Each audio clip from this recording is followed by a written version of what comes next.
नमस्कार, 20 मिनट 20 खबर में आपका स्वागत है। आपके साथ मैं हूं स्वप्निल। बुलेटिन में आपको प्रदेश के अलग अलग हिस्सों की खबरें दिखाएंगे। तो चलिए शुरू करते हैं 20 मिनट में 20 खबरों का सिलसिला।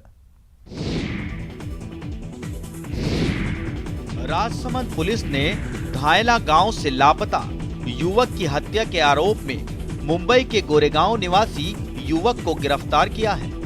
पुलिस ने बताया कि मुंबई में सोना चोरी के पुराने मामले में रुपयों के लेन देन के विवाद के कारण हत्या करना सामने आया। नाथद्वारा थाना अधिकारी पूरन सिंह राजपुरोहित ने बताया कि मृतक धायला निवासी देवेंद्र का शव तालाब के किनारे खेत में बने कुएं में मिला था। परिजनों ने हत्या की आशंका जताते हुए पुलिस को रिपोर्ट दी थी। इसकी जांच करते हुए पुलिस ने कमलेश लोहार को गिरफ्तार किया, जो आदतन अपराधी है और पूर्व में सजा भी काट चुका है। पुलिस ने बताया कि आरोपी कमलेश ने दिनेश को फोन कर बुलाया, जिस पर दिनेश चला गया। इसके बाद कमलेश ने गांजे के नशे में दिनेश का गला दबा दिया और उसे कुएं में फेंक दिया।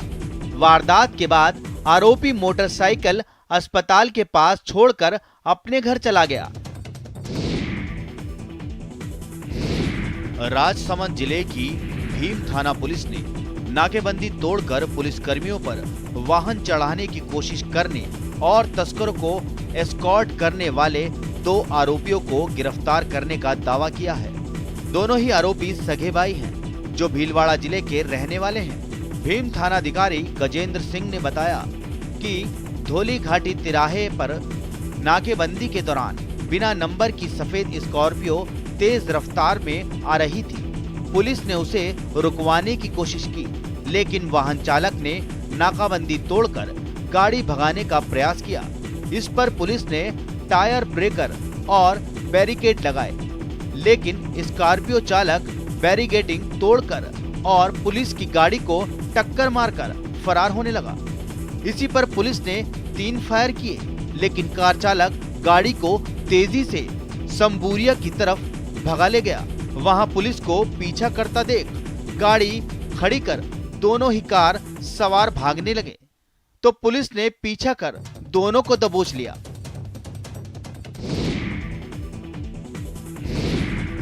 हो हल्ला, मारपीट, चीखते भागते लोग। तस्वीरें चित्तौड़गढ़ की हैं, जहां सरेआम जोर आजमाइश हो रही है।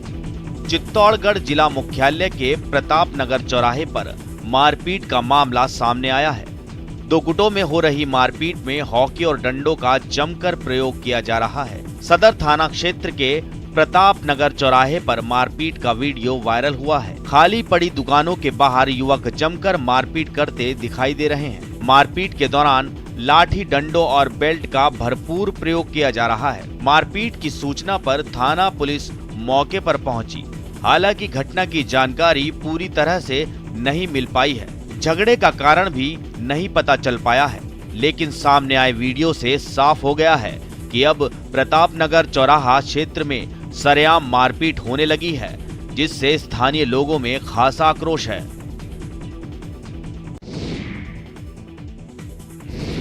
जोधपुर जिले में पुलिस अपराधियों पर लगातार कार्रवाई कर रही है। इस बीच हाल ही में पुलिस टीम पर हुए जानलेवा हमले और राज्य कार्य में बाधा पहुंचाने के मामले को गंभीरता से लेते हुए विशेष टीम ने सीसीटीवी फुटेज और तकनीकी रूप से जांच करते हुए 24 घंटे के भीतर मामले का खुलासा कर दिया है। पुलिस ने मामले में ओम प्रकाश और विष्णुगिरी नाम के बदमाश को गिरफ्तार किया है। पुलिस ने आरोपियों के पास से वारदात में प्रयुक्त कार के साथ ही चोरी और सेंधमारी की वारदात में प्रयोग किए जाने वाले औजार भी बरामद किए हैं। पुलिस ने आरोपी ओम प्रकाश के कब्जे से फायर करने के दौरान इस्तेमाल की गई पिस्टल और 3 जिंदा कारतूस भी बरामद किए हैं। पूछताछ के दौरान बदमाशों ने बोरानाड़ा, चौपासनी, हाउसिंग बोर्ड, बनाड़, सूरसागर, शास्त्री नगर और दूसरे स्थानों पर करीब 1 दर्जन चोरी और सेंधमारी की वारदात को करना स्वीकार किया है। जयपुर एसीबी की टीम ने उदयपुर और भीलवाड़ा में एक साथ बड़ी कार्रवाई को अंजाम देते हुए जीएसटी विभाग के 2 बड़े अधिकारियों, एक दलाल और 2 व्यवसायियों को रिश्वत देने और लेने के मामले में गिरफ्तार किया है। मिली जानकारी के मुताबिक उदयपुर में एक बिचौलिए से 4 लाख रुपए की रिश्वत लेते हुए एक शीर्ष कर अधिकारी समेत 5 लोगों को गिरफ्तार किया है। भीलवाड़ा में वाणिज्यिक कर विभाग के एक अतिरिक्त आयुक्त के घर पर गिरफ्तारियां की गई। टीम इस मामले में छापेमारी कर रही है। एसीबी के डीजीपी बीएल सोनी ने एक बयान में कहा कि एंटी करप्शन ब्यूरो को भीलवाड़ा में टैक्स डिपार्टमेंट में जीएसटी से बचने के लिए चलाए जा रहे एक बड़े रैकेट की शिकायत मिली थी, जिस पर अधिकारियों और कुछ दलालों को जांच के दायरे में रखा गया था। उन्होंने कहा कि रैकेट कई अधिकारियों, विभाग के कर्मचारियों और कुछ निजी व्यक्तियों की मिलीभगत से संचालित किया जा रहा था। चित्तौड़गढ़ में गायों के संरक्षण और संवर्धन के नाम पर नियमों को ताक पर रखकर नीलिया महादेव समिति की 500 बीघा जमीन पर जो गौशाला बनाई गई थी, अब वो बंद होने की कगार पर है। जिन लोगों ने बड़े बड़े दावे कर गौ नंदी सेंचुरी बनाई थी, दावा है कि उनकी लापरवाही की वजह से ही महीने भर में 500 से ज्यादा गायों की मौत हो गई। स्थानीय लोगों का कहना है कि बिना एनओसी के ही गायों को यहाँ इकट्ठा कर लिया गया, जबकि ये जगह गायों के रहने के लिए अनुकूल नहीं है। हैरान करने वाली बात यह है कि स्थानीय लोग यहाँ 500 से ज्यादा गायों की मौत और उन्हें आसपास दफनाए जाने की बात कह रहे हैं, जबकि गौशाला संचालकों ने महज 4-5 गायों की मौत की बात कही है और उन्हीं की जांच के लिए यहाँ डॉक्टर्स की टीम को बुलाया गया है। गायों की मौत की बात जिस तरह से छिपाई जा रही है और जिस तरह से इस मामले पर लीपापोती करने की कोशिश हो रही है, उससे यहाँ के लोग बेहद गुस्से में हैं और आंदोलन की बात कह रहे हैं। न्यूज़ 18 राजस्थान के लिए चित्तौड़गढ़ से सुभाष बैरागी की रिपोर्ट। भरतपुर में नगर निगम की लापरवाही के चलते आए दिन हादसे हो रहे हैं। काली बगीची से बिजली घर चौराहे तक बने हुए सड़क किनारे नाले में आए दिन आवारा जानवर गिर रहे हैं। वहीं कोई न कोई वाहन चालक भी नाले में गिर जाता है, क्योंकि नाला पूरी तरह से खुला हुआ है। नाला गहरा होने के कारण नाले में गिरे हुए आवारा जानवरों को निकालने में आसपास के लोगों को कड़ी मशक्कत करनी पड़ती है। ऐसा ही नजारा देखने को मिला जब एक गाय नाले में गिर गई और वहां आसपास मौजूद लोगों ने नगर निगम को सूचना दी, लेकिन नगर निगम के पहुंचने से पहले ही वहां स्थानीय लोगों ने गाय को निकालने की मशक्कत शुरू कर दी और करीब 1 घंटे की कड़ी मशक्कत के बाद गाय नाले से निकाली गई। लोगों का कहना है कि नाला खुला हुआ है, आए दिन यहाँ पर हादसे होते रहते हैं। झुंझुनू जिला परिषद के सदस्य और टमकोर के सरपंच गोकुल चंद सोनी पर एक बार फिर फर्जीवाड़े का आरोप लगा है। पूर्व में फर्जी पट्टे जारी करने के आरोप में गोकुल चंद सोनी बुजुर्ग होने के बावजूद जेल की हवा खा चुके हैं। अब गोकुल चंद सोनी पर बीमा कंपनियों को चूना लगाने के लिए फर्जीवाड़े का आरोप लगा है। यह आरोप कोई और नहीं बल्कि टमकोर के पटवारी होशियार सिंह खीचड़ ने सबूतों के साथ लगाया है। टमकोर पटवारी होशियार सिंह खीचड़ ने बताया कि टमकोर क्षेत्र अनसिंचित क्षेत्र है, जहां पर सरसों की फसल नहीं हो सकती, लेकिन गोकुल चंद सोनी और उनके चहेते किसानों ने अपने खेतों में किसी प्रकार की फसल बोई ही नहीं। लेकिन गत दिनों हुए मावठ के बाद कुछ किसानों ने अपने खेतों में सरसों के बीज डाल दिए और गोकुल चंद सोनी खुद और उनके चहेते किसान फसल बर्बाद का दावा लेकर पहुंच गए। सिरसों काटने का टाइम आ रहा है, तब ये बता रहे हैं कि मेरे खेत के अंदर सिरसों दिखाई है। तो एक तरीके से इसका बीमा कंपनी को चूना लगाने का एक तरीके से ये पूरा का पूरा इसका षड्यंत्र है। माता आई तो उड़ गए बिजली कर्मचारियों के होश और सिर पर पांव रखकर भाग खड़े हुए। घटना भरतपुर जिले के बयाना उपखंड के गांव बेसोरा की है, जिसे सुनकर और देखकर आप भी हैरान हो जाएंगे। ध्यान से देखिए, इस महिला को दावा कर रही है कि इस पर देवी माँ आ गई है। हुआ यूं कि गांव में बिजली विभाग के कर्मचारी बकाया बिजली बिल की वसूली के लिए पहुंचे थे। इस दौरान टीम ने बकाया राशि वालों के ट्रांसफार्मर उतारने शुरू किए। तभी वहां मौजूद एक महिला ने अजीबोगरीब हरकतें करना शुरू कर दी। खुद को देवी माँ बताने लगी और कहा कि अगर ट्रांसफार्मर उतारे तो श्राप दे दूंगी, और ऐसा श्राप कि सभी कर्मचारी अंधे हो जाएंगे। महिला की हरकत देख कर्मचारी सहम गए। वहीं मौके पर काफी लोग जमा हो गए और देवी माँ के जयकारे लगाने लगे। यूक्रेन में रूस की बमबारी के बीच हजारों भारतीय छात्र यूक्रेन के विभिन्न शहरों में फंसे हैं और घर वापसी की जद्दोजहद में लगे हैं। कीव में फंसे लोगों को सुरक्षित स्थानों पर पहुंचाने के लिए यूक्रेन सरकार ने फ्री ट्रेन चलाने का फैसला लिया है। ये ट्रेनें यात्रियों को देश के पश्चिमी क्षेत्र में ले जाएंगी, जहां युद्ध की स्थिति नहीं है। पोलैंड सरकार ने कहा है कि भारतीयों को बिना वीजा पोलैंड में एंट्री दी जाएगी। इधर कीव में इंडियन एम्बेसी से लगे स्कूल में शरण लिए स्टूडेंट भूख से बेहोश हो रहे हैं। 13 छात्रों की तबीयत बिगड़ी है। कुल मिलाकर यूक्रेन में फंसे भारतीय स्टूडेंट के अभिभावक खासे परेशान हैं। जी हां, यूक्रेन में युद्ध चल रहा है, लेकिन टेंशन टोंक में हो रही है और वजह है यूक्रेन में फंसे टोंक के 3 स्टूडेंट। दरअसल बड़ा कुआं का रहने वाला ऋत्विक बजाज MBBS की पढ़ाई करने यूक्रेन गया है। इस बीच यूक्रेन में युद्ध छिड़ गया, जिसे लेकर ऋत्विक की मां पायल बजाज परेशान है। माता आई तो उड़ गए बिजली कर्मचारियों के होश और सिर पर पांव रखकर भाग खड़े हुए। घटना भरतपुर जिले के बयाना उपखंड के गांव बेसोरा की है, जिसे सुनकर और देखकर आप भी। यूक्रेन और रूस के युद्ध के चलते वहां फंसे भारतीय स्टूडेंट्स की मुसीबतें लगातार बढ़ती जा रही हैं।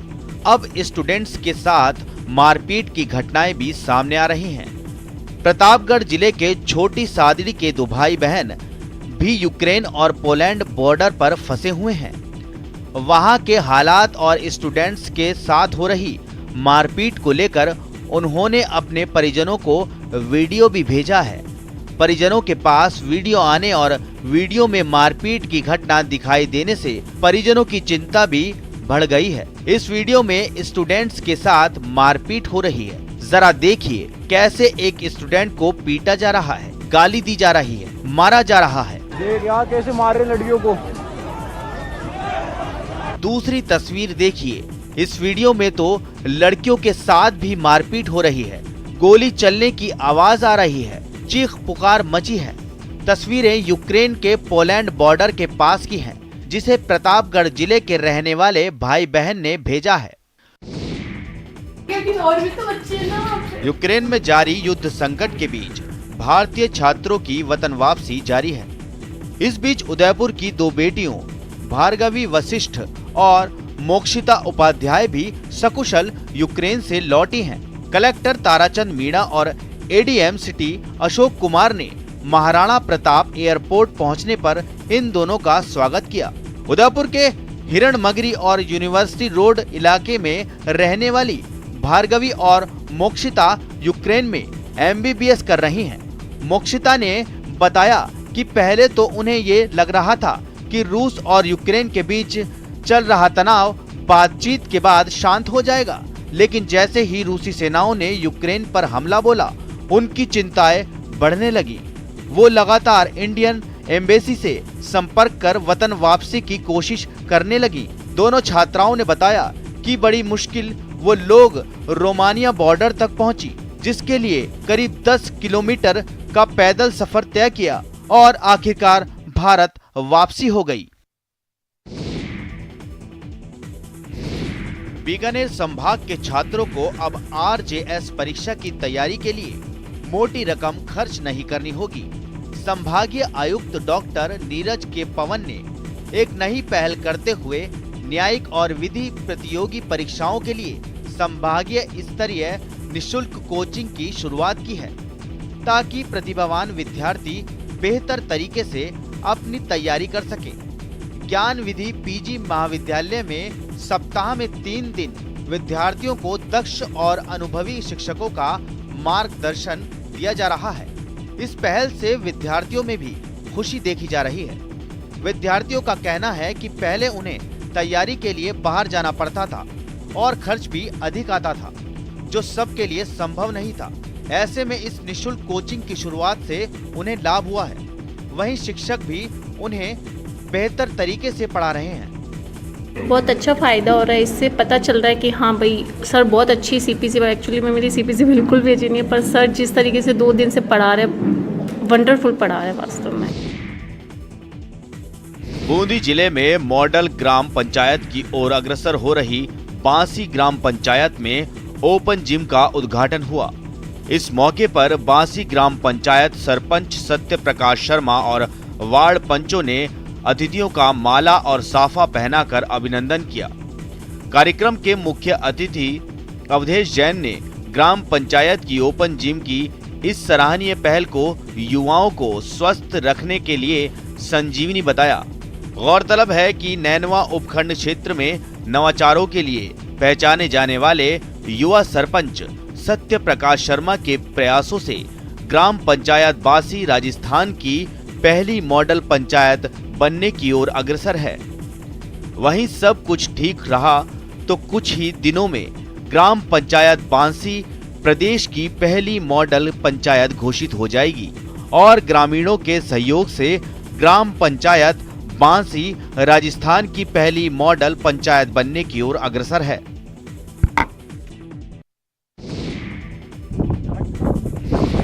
सिरोही के ब्रांड एम्बेसडर और माउंट आबू के ब्रांड प्रमोटर दिलीप पटेल ने एक दफा फिर अपने अविश्वसनीय कार्यों से सिरोही का नाम माया नगरी मुंबई में रोशन किया है। मुंबई में Dada Saheb Phalke icon award films ने Netaji Subhash Chandra Bose Nobel peace award से दिलीप पटेल को सम्मानित किया है। पटेल को उनके जनहित के कार्यों के लिए सम्मानित किया गया है।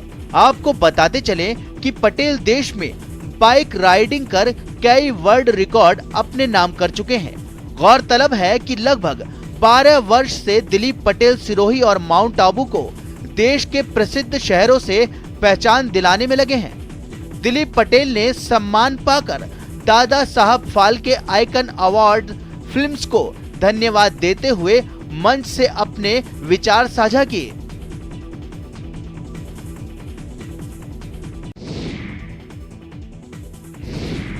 न गला फाड़कर मुर्दाबाद के नारे लगाते लोग, न विरोध प्रदर्शन। एक पोस्टर 1000 लोगों का काम कर रहा है। तस्वीरें झुंझुनू शहर की हैं। यहाँ के अग्रसेन सर्किल से लेकर मंड्रेला रोड की हालत खराब है, जिसकी तरफ ध्यान दिलाने के लिए स्थानीय लोगों ने वार्ड पार्षद के साथ मिलकर अनोखा उपाय किया है। बीजेपी पार्षद बुद्धराम सैनी के नेतृत्व में क्षेत्र के लोगों ने रोड पर जगह जगह मंत्री और स्थानीय विधायक ब्रजेंद्र ओला के नाम के पोस्टर लगा दिए हैं। जर्जर सड़क का नाम ब्रजेंद्र ओला के नाम पर किया गया है और टूटी फूटी और धूल भरी सड़कों पर उनके स्वागत की बात लिखी है। पार्षद बुद्धराम सैनी ने बताया कि मंत्री ब्रजेश ओला शहर की सुध नहीं ले रहे। वे समाज विशेष के अलावा पूरे शहर को दरकिनार कर रहे हैं। यही कारण है कि मंड्रेला सड़क पर पिछले 15 सालों में एक भी रुपया खर्च नहीं किया गया, जिसके चलते इस रोड का नामकरण ब्रजेंद्र ओला मार्ग किया गया। ना बैंड बाजा, ना बाराती और ना ही डीजे का शोर शराबा। 17 मिनट में शादी। जी हाँ, ना पंडित, ना मंडप और ना ही स्नेह भोज। भरोसा नहीं हो रहा ना, लेकिन बात सच है। तस्वीरें इसकी गवाही दे रही हैं। भरोसा नहीं हो रहा ना, ये उसी दौर की शादी है जब शादी समारोह स्टेटस सिंबल बनते जा रहे हैं। 2-3 दिन तक चलने वाली शादियों में एक से बढ़कर एक लग्जरी इंतजाम लोगों को चकाचौंध कर देते हैं। शादी इंतजाम और दिखावे की होड़ में मध्य वर्ग कर्ज के तले डूबते जा रहा है। लेकिन राजसमंद जिले में बिना किसी खर्च और महज 17 मिनट में हुई शादी अब चर्चा का विषय बनी हुई है। समाज में फैले भेदभाव और कुरीतियों को मिटाने के लिए मुनींद्र धर्मार्थ ट्रस्ट ने अभिनव प्रयोग किया। सवाई माधोपुर जिला मुख्यालय से करीब 35 किलोमीटर दूर शिवाड़ स्थित घुश्मेश्वर महादेव को देश के 12वें ज्योतिर्लिंग के रूप में माना जाता है। साल भर देश के कोने कोने से श्रद्धालु यहां पहुंचते हैं और घुश्मेश्वर मंदिर में हाजिरी लगाकर भगवान भोलेनाथ से मन्नत मांगते हैं। श्रावण मास में यहां श्रद्धालुओं की खासी भीड़ उमड़ती है। यहां एक माह तक श्रावण महोत्सव का आयोजन किया जाता है, जिसमें भगवान भोलेनाथ को प्रसन्न करने के लिए दूर दराज समेत आसपास के लोग बड़ी संख्या में मंदिर पहुंचते हैं और शिव आराधना कर भगवान आशुतोष को प्रसन्न कर अपनी और अपने परिवार की कुशल क्षेम की कामना करते हैं। इस मंदिर का इतिहास भी अपने आप में बेहद अद्भुत है। मंदिर के प्रति लोगों की विशेष आस्था जुड़ी हुई है। साल भर मंदिर पर विभिन्न आयोजन होते हैं।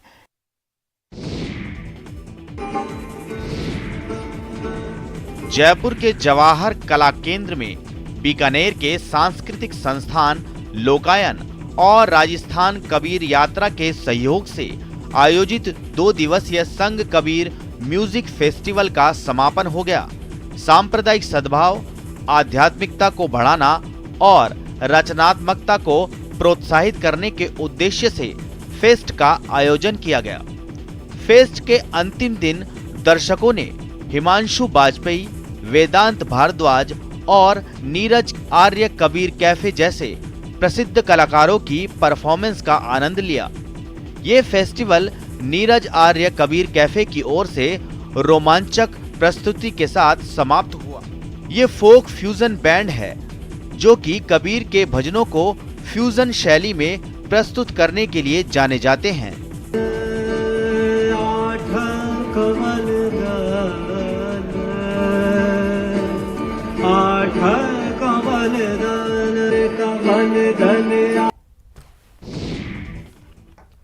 जीवन में मेहनत और लगन से कुछ भी संभव है। न्यूज 18 की पहल बायजूस यंग जीनियस में हम कई ऐसे बच्चों से मिले जिन्होंने अपने दृढ़ संकल्प से वो कर दिखाया जो उनकी उम्र में असंभव प्रतीत होता है। आनंद नरसिम्हन ने पहले एपिसोड में दिखाई गई विनीशा उमाशंकर के साथ बातचीत की। आइए एक नजर डालते हैं।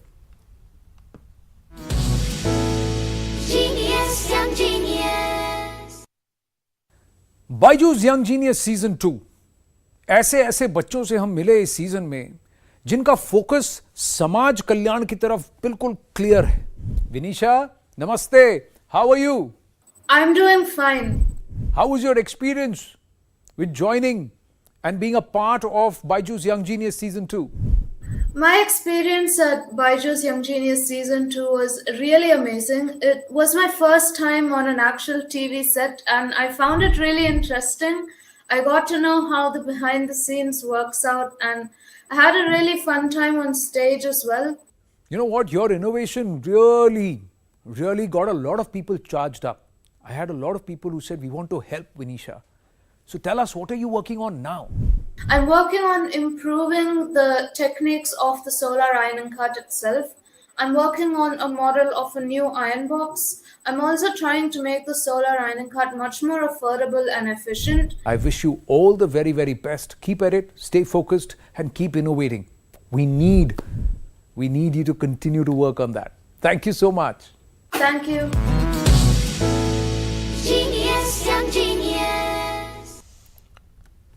फिलहाल इतना ही। नमस्कार।